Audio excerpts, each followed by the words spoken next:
Mr. Ian. And this is Pudding. He is on week 5 of critical care.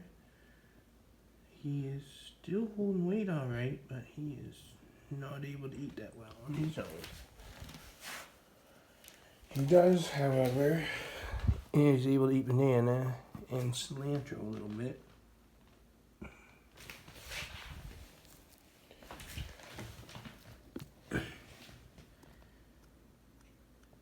I just had 2 teeth surgeries done on him and a bunch of checkups, and he's still not able to eat on his own. So on week 5 of feeding him with a syringe every 3 or 4 hours by hand. I hope he gets better, but it's a grim situation.